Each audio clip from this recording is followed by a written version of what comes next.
جب ربیع الاول کا مہینہ آتا ہے، آدھے بولتے ہیں کہ نبی علیہ السلام کے پاس علم غیب تھا، آدھے کہتے ہیں نہیں تھا، اور نعوذ باللہ دونوں نبی علیہ السلام کا نام لے کے ایک دوسرے کے اوپر کیچڑ اچھالتے ہیں۔ اللہ اکبر۔ نبی علیہ السلام ہمیں ایک آئیڈیل زندگی دے کے گئے ہیں، ہم لوگ دین تک پہنچے کیسے ہیں، ہم لوگ اسلام میں داخل کیسے ہوئے ہیں، کبھی سوچا آپ نے؟ ہم تک دین کیسے پہنچا، ہمارے باپ دادا تک دین کیسے پہنچا، کبھی آپ نے اس پر توجہ دی ہے؟ پیارے پیغمبر علیہ السلام کا وہ افلاکی پیغام، کون سا پیغام جو نبی علیہ السلام ہمارے سپرد کر گئے کہ دیکھو اس کو اب تم نے آگے پہنچانا ہے۔ اب ہمیں تو پیغام پتہ نہیں ہے، کیونکہ ہم لوگ تو بھائی آپس میں دستے گریبان ہیں، چلتے چلتے میں فتویٰ تو نہیں دیا کرتا، کوئی مسئلے مسائل میں زیادہ پڑھتے نہیں ہیں ہم لوگ، لیکن ایک مشورہ آپ لوگوں کو ضرور دیتا ہوں۔ دے دوں مشورہ جی؟ دے دینا مشورہ؟ ویسے تو کیونکہ آج کل آپ سارے ہی مفتی ہیں ماشاءاللہ حضرت، کیونکہ آج کل لوکل مفتی بہت ہو گئے۔ لوکل مفتی سمجھتے ہیں؟ نہیں، لوکل مفتی بولتے ہیں کہ کوئی بھی بات ہو جائے تو کیلا بیچنے والا بھی فتویٰ دے رہا ہے، ڈاکٹر صاحب بھی فتویٰ دے رہے ہیں، انجینئر صاحب بھی فتویٰ، وکیل صاحب کہتے ہیں مجھے پتا ہے اسلام کیا ہے، تمہیں نہیں پتا۔ اچھا، ان سب کیٹیگریوں کو کوئی بڑا کروڑ پتی امیر بن جائے ہوگا تو مجھے پتا ہے دین کیا، تمہیں کیا پتا ہوگا۔ متولی صاحب کہتے ہیں ہمیں پتا ہے اسلام کیا ہے۔ اچھا، ان سب کیٹیگری کے لوگوں کو اگر بیمار ہو جائیں تو اماں بولے گی نہیں، ڈاکٹر MBBS ہونا چاہیے، یہ محلے والے چھوٹے ڈاکٹر سے دوائی نہیں لینی، بڑے اسپتال میں جائیں گے، ٹیسٹ کروائیں گے۔ اچھا، موبائل خریدنا ہو اور بولے نہیں نہیں کمپنی کا چاہیے، ڈبہ پیک۔ کار لینی ہو بولے شو روم سے لیں گے، خراب ہو جائے بولے ایجنسی میں ٹھیک کروانے۔ یعنی آپ دین کے معاملے میں ایرے گیروں سے فتویٰ لیتے ہیں، دنیا کی چیزیں ساری کمپنی کی چاہیے، دین ان کو کمپنی کا نہیں چاہیے، دین کوئی بھی بتا دے۔ جس طرح باقی چیزیں اعلیٰ کمپنی کی چاہیے تو دین بھی محمد رسول اللہ صلی اللہ علیہ وسلم کی کمپنی سے ہی پوچھنا ہوگا، دین کے مالکوں سے ہی پوچھنا ہوگا، ان کے خادموں سے ہی پوچھنا ہوگا کہ دین ہے کیا۔ ایک چھوٹی سی گزارش ہے میری آپ سب سے، میں یہ نہیں کہنے لگا ہوں کہ ایسا کوئی اختلاف ہوگا، لیکن ایک ویسے میرے دل میں اکثر جو بات آتی ہے وہ اب بس آپ حضرات سے گزارش کرتا ہوں۔ سیدنا امام ابو حنیفہ رحمت اللہ علیہ سے لے کے شاہ ولی اللہ محدث دہلوی، 1000 سال کے جو مولوی گزرے، اس میں سے کسی مولوی نے، کسی محدث نے، کسی مفسر نے پیارے نبی محمد صلی اللہ علیہ وسلم کی ذات گرامی کو لے کے کبھی کسی قسم کی کوئی بحث آپس میں نہیں کی ہے۔ ہم کیوں مار کھا رہے ہیں؟ سنو، جب 12 ربیع الاول کا دن آتا ہے، جب ربیع الاول کا مہینہ آتا ہے، آدھے بولتے ہیں کہ نبی علیہ السلام کے پاس علم غیب تھا، آدھے کہتے ہیں نہیں تھا، اور نعوذ باللہ دونوں نبی علیہ السلام کا نام لے کے ایک دوسرے کے اوپر کیچڑ اچھالتے ہیں۔ نبی علیہ السلام کا نام لے کے لڑنا، وہ اسلام کے دہانے، اسلام کے سے آپ کو باہر لے کے جا رہا ہے۔ یہ اتنی جرات کہ جن کو استنجا پاک نہیں کرنا آتا وہ بتائیں کہ محمد رسول اللہ صلی اللہ علیہ وسلم کی کیا حدود ہیں، کیا نہیں ہیں۔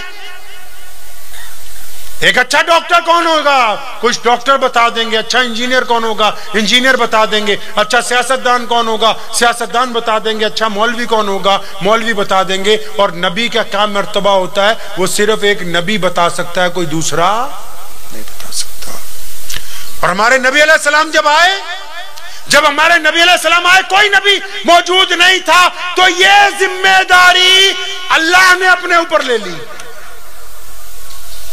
اللہ نے کہا ہم بتائیں گے، قرآن میں کہا، کبھی طٰہٰ کہا، کبھی یاسین کہا، کبھی مدثر کہا، کبھی صاحب خلق عظیم کہا، کبھی رحمت للعالمین کہا۔ اللہ نے کہا ہم بتائیں گے کہ ہمارے نبی علیہ السلام کی کیا شان ہے۔ ٹھیک ہے، علم غیب اللہ تبارک و تعالیٰ کی شان ہے، لیکن نبی علیہ السلام کی کیا حدود ہیں یہ کوئی مولوی طے نہیں کر سکتا ہے۔ یہ مفتی صاحب بیٹھے، پڑھیے بخاری شریف، نبی علیہ السلام نے بدر کی رات میں جب ٹہلنے کے لیے نکلے، ابو بکر صدیق رضی اللہ تعالیٰ عنہ ساتھ نے، چھڑی نبی علیہ السلام کے ہاتھ میں، چند قدم چلتے ایک جگہ رکتے اور رک کے اس زمین پر چھڑی ٹکاتے، فرماتے سیدنا ابو بکر صدیق کو بس یہاں پر صبح ابو جہل ہلاک ہونے والا ہے۔ چند قدم چل کے فرمایا امیہ یہاں گرے گا۔ پیارے نبی علیہ السلام کیا ہیں یہ اللہ جانتا ہے۔ ہر بندے کی ایک اوقات ہوتی ہے بھائی، ہر بندے کی ایک حیثیت ہوتی ہے۔ تھانے دار کا ایک علاقہ ہوتا ہے، ڈپٹی کمشنر کا ایک علاقہ ہوتا ہے، مکھ منتری کا ایک علاقہ ہوتا ہے، ملک کے صدر کا بھی ایک علاقہ ہوتا ہے۔ ہماری بھی ایک حیثیت ہے، اپنی حیثیت سے اگر تجاوز کریں گے تو گستاخی میں چلے جائیں گے۔ کسی کو حق حاصل نہیں ہے کہ وہ نبی علیہ السلام کی شان بیان کرتا ہوا کسی کو کچھ کہہ دے، کسی کو یہ حق حاصل نہیں کہ نبی علیہ السلام کی حدود بیان کرتا ہوا دوسرے پر کیچڑ اچھالے۔ نبی علیہ السلام کے پاس کیا ہے کیا نہیں ہے اس کو اگر کوئی جانتا ہے تو صرف رب کریم جانتے ہیں۔ شیخ سعدی نے یہ راز توڑا ہے۔ آپ شیخ سعدی کو پڑھیے، شیخ سعدی نے بے انتہا نبی علیہ السلام کی تعریف لکھی، فرماتے میرے دل کو تسلی نہیں ہوئی، آخر ایک شعر لکھ کے کہا، فرمایا اب میری تسلی ہو گئی۔ شعر کیا لکھا؟ فرماتے باز از خدا، سعدی نے کیا کہا کہ بعد از خدا بزرگ تو ہی۔ فرمایا سعدی اس بات کو مان گیا ہے کہ اللہ کے بعد اگر کائنات میں کوئی ہے تو صرف محمد الرسول اللہ صلی اللہ علیہ وسلم ہے۔ اب آپ بھی بتائیں، وقت بھی ہونے والا ہے، آپ بھی بتائیں کہ ہم محمد رسول اللہ صلی اللہ تعالی علیہ وسلم کی امت میں سے ہیں، کیا ہمارے رنگ ڈھنگ ویسے ہیں؟ کیا ہمیں پتہ ہے کہ اسلام کائنات کے لیے کیا پیغام لے کے آیا؟ کیا ہم اس بات کو جانتے ہیں کہ محمد رسول اللہ دنیا کے لیے کیا آفاقی پیغام لے کے آئے؟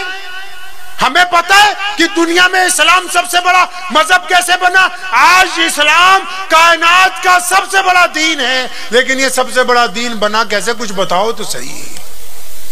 اگر طاقت کے ذریعے بنا ہوتا تو جہاں طاقت نہیں رہی وہاں سے انحراف نہ ہو جاتا، لیکن حالت تو یہ ہے کہ طاقت والے ملک ہوں یا غیر طاقت والے ملک ہوں، اقتدار والے ہوں یا غیر اقتدار والے ہوں، دنیا کے تمام مسلمانوں کا یہ دعویٰ ہے کہ ہمیں رسول اللہ صلی اللہ علیہ وسلم اپنی جان سے زیادہ عزیز ہے۔ چلیں ذرا تھوڑا سا واقعہ آپ سے رکھتا ہوں آپ کے سامنے، آپ کا زیادہ وقت نہیں لوں گا۔ 1450 سال پیچھے چلتے ہیں۔ میرے پیارے پیغمبر علیہ السلام نے اسلام کا مقصد بیان کیا تھا۔ سیدنا ابو بکر صدیق کو، امی خدیجہ الکبریٰ رضی اللہ تعالی عنہ کو، سیدنا بلال کو، جو لوگ ابتدا میں مسلمان ہوئے، جب نماز نہیں آئی تھی، جب ابھی روزے نہیں آئے تھے، جب ابھی حج کا حکم نہیں ہوا تھا، تو لوگوں نے پوچھا تھا یا رسول اللہ صلی اللہ علیہ وسلم ہم نے آپ کے رب کو رب مانا، آپ کو اللہ کا رسول مان لیا، اب کرنا کیا ہے؟ کرنا کیا ہے بھائی؟ کرنا کیا ہے اب؟ تو محمد رسول اللہ نے فرمایا تھا کہ میرے صحابہ کسی ماں نے کوئی ایسا بچہ پیدا نہیں کیا جو غلام ہو۔ اب کرنا یہ ہے کہ جو بندہ کلمہ لا الہ الا اللہ محمد رسول اللہ کا اقرار کرتا ہو وہ دنیا کے تمام لوگوں کو برابری کا درجہ دے گا۔ آپ مسلمان ہیں، بتاؤ کہ اگر کبھی کسی ہندو بھائی کے ہاں پانی پینا پڑے تو آپ کے دل میں کوفت اگر آتی ہے تو اس کا مطلب ابھی آپ حضور صلی اللہ علیہ وسلم کے پیغام کے اس مقام تک نہیں پہنچے جو نبی علیہ السلام چاہتے ہیں۔ مجھے امید ہے کہ آپ کو یہ ویڈیو پسند آئی ہوگی۔ اگر پسند آئی ہو تو یہ آپ اپنے دوستوں کے ساتھ شیئر کریں اور اس چینل کو سبسکرائب ضرور کریں۔